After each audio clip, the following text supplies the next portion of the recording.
playing Russian roulette with debt.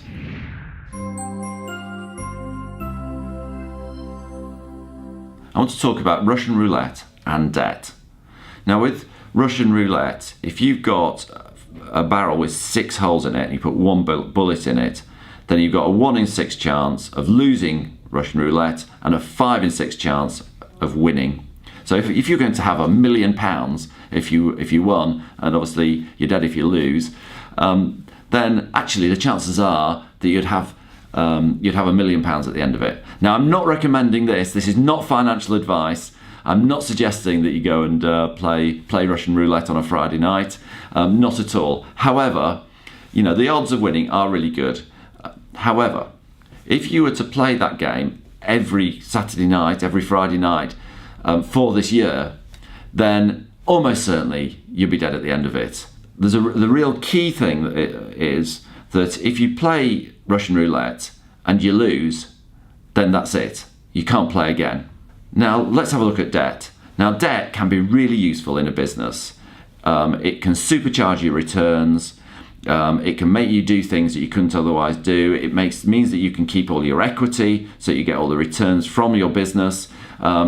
Debt can be really important and part of the whole package, but it comes with risks, and the more heavily indebted you are, the more those risks add up. Now this applies to sort of all debt in business, but if I look at the buy-to-let, I think it's quite a good example because I think everybody understands buy-to-let, and it brings out the point that I'm trying to make. But as I say, it is intended as a point for all business transactions and all that include debt. So typically on a buy-to-let, you put a deposit down of say 20%, and then you borrow 80% from the bank. So you bought 100% of the building, the bank has lent you 80%, and you put down 20%. Now, the way that people have made loads of money on buy-to-let is that then what you want to do, and what has happened, is that the buy-to-let has increased in value by 20%. So when that's happened, you've doubled your deposit because the building is now worth 120% of what it originally was. The bank still is owed 80%, and you now have twice as much money as you had before. So you doubled your money in buy-to-let. And that is how people have got huge buy-to-let portfolios, because what they've done then is they've taken that profit and they've remortgaged their original house. They've taken the profit and used that to buy another property, so they've got 2 properties now, both with 20% of their money, 80% of the bank's, and then hopefully the price of the property goes up again, and they can do it again and continually remortgaging, maybe putting a little bit of new money in, and that remortgaging is how people have made loads of money on buy-to-let. So it can be really good. However, and this is where the Russian roulette comes in, property prices have traditionally gone up.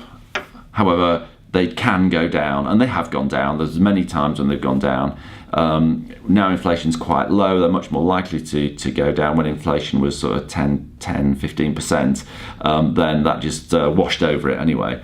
But with relatively low rates of inflation, then there's over periods of time, there will be times when property prices go down as well as going up. If you're continually taking out all the equity that you possibly can out of your buy-to-let portfolio and buying more buy-to-let and getting more debt, what happens is that if there was a 20% reduction in the value of property, you're wiped out. You've got no equity in anything. So if you've spent the last 20 years building up 20 buy-to-lets or so, and you've got millions of pounds, maybe $1 million, maybe a couple of million in those buy-to-let properties, that can all be wiped out if they're very highly geared, and then there's a substantial reduction in the value of property.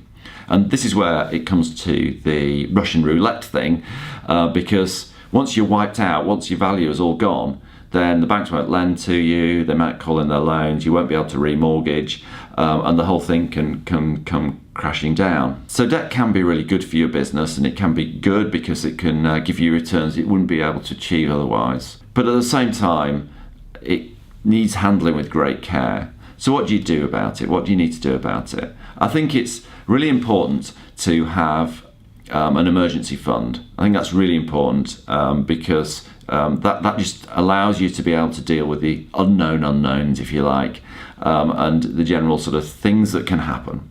Also, at the moment we're living through the good times, and we've got to remember that. So we don't want to borrow too much. The banks are really keen on lending at the moment.